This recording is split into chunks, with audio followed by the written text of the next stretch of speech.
So I tried this once before, but YouTube gets kind of pissy if I do anything over 15 minutes. So where to start? So VG10 Animal Mother, you made that video, and I haven't watched the latest in the economy cowboy loadout, but the one that I did watch last, a few things.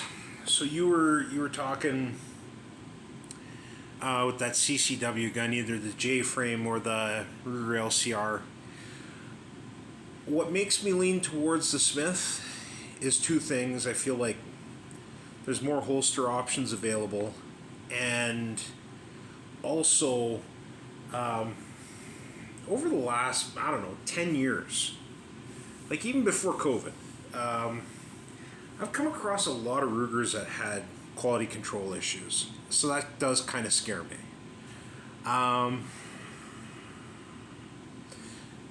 Once again, that AR-15 video you made, I really appreciate that. You covered a lot of ground. I took notes, and I might have questions later. A lot of the guys at work, they have AR-15s, and they have them set up somewhat similar. They have iron sights. I don't know if they're flip up or whatever, I don't know. And a lot of them run red dots, and a lot of them have magnifiers for the red dots.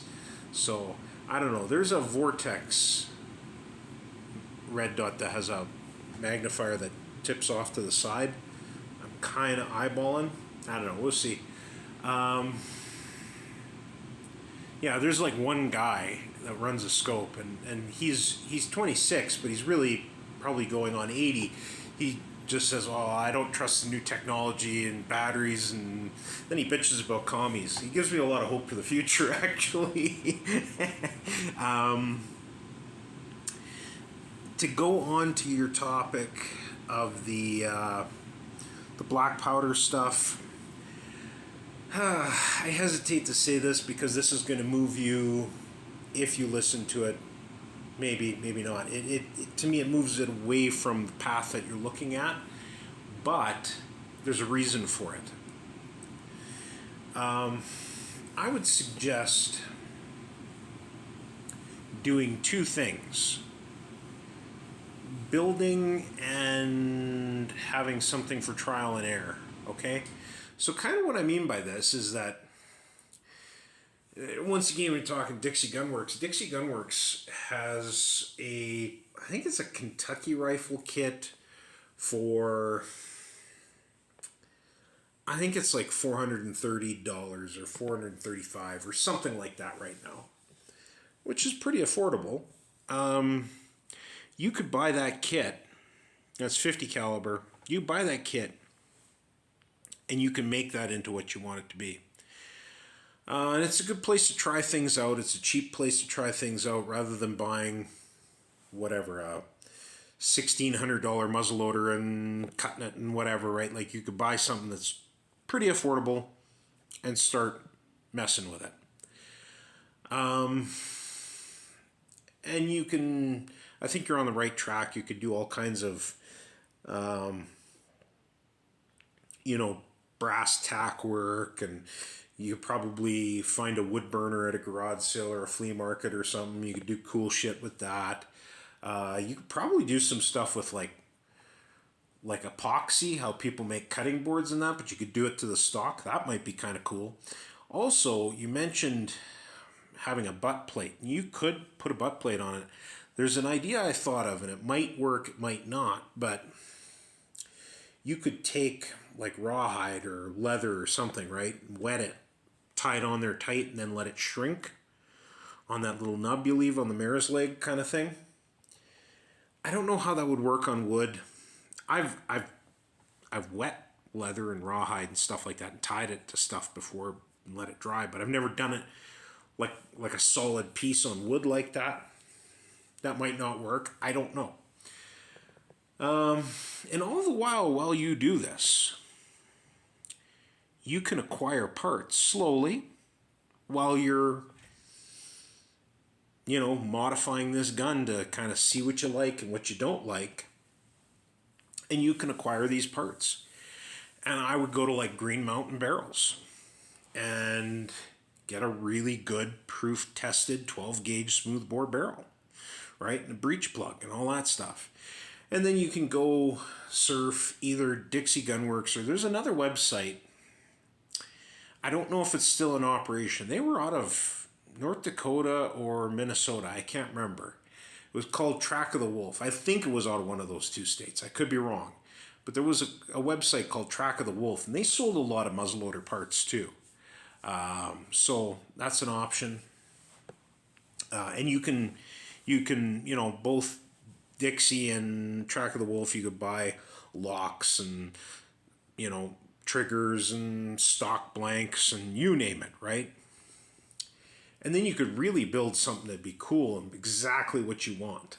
But, and I don't know what all those parts would be to hunt them down. That's hard to say. Also, too, you'd mentioned the like that monopod. And that was not just a samurai thing.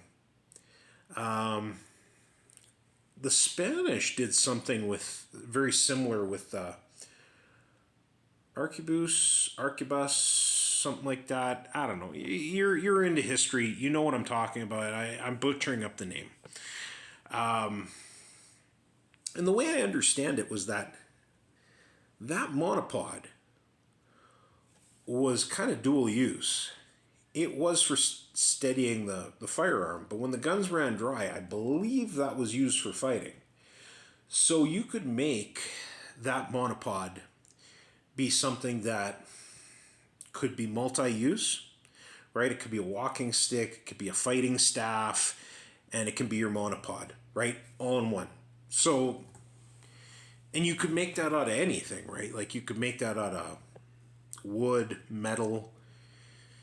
Shit, you could probably do wood that I know some people will do that with walking sticks, is they'll fill it with molten lead. I don't know, it's an option. You could do it out of synthetic material too. That'd be pretty cool.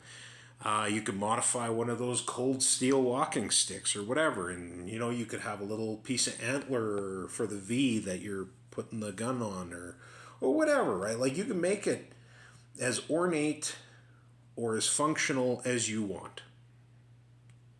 And I think you'd be good at that because you do a lot of stuff with like beeswax and, burning and, stuff like that. So I don't see that being an issue.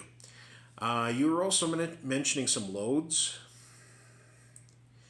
You were mentioning like having like a Foster slug mini ball kind of thing for a smooth bore. And I don't think that would work. And the only reason I don't think it would work is that I had one of those Remington smoothbore slug guns at one point, and that thing, you couldn't hit the broadside of a barn with that thing. It looked really cool, but I got rid of it because it just didn't work. I've always kind of maintained that if I was going to go all in on shotguns, and I had a shotgun that I shot everything through, I would probably load like a round ball load for a smooth bore, because I think that'd give you the best accuracy. But I could be wrong. Also, if you're doing a muzzleloader, you could do a buck and ball load, and that would be pretty cool, I think. Generally speaking, though, I think, the smoothbore has some real advantages. You've outlined a lot of them, right? You could stuff anything down the barrel. It's quicker to load, and I don't know how much quicker. I really don't. I know I've shot some of the Thompsons. Well, I have a Thompson that the last little bit of the barrel isn't rifled, and it's a little bit oversized. You can load shit and they're pretty quick. Not that you really need to, but I think though, accuracy wise, I feel like you'd be disappointed. Maybe I'm wrong. Muzzleloaders are hard to get good accuracy out of. And stuff that's smoothbore is even harder to get good accuracy out of. But I mean, if you wanted a good defensive load for a shotgun, I would lean towards a light buckshot, like number 4 buck. I feel like that would be exactly what you want.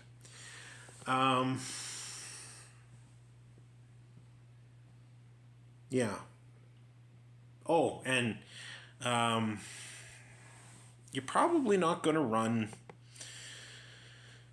pellets because, in terms of powder, because you're not you're looking at something that's, a conventional muzzleloader, not an inline.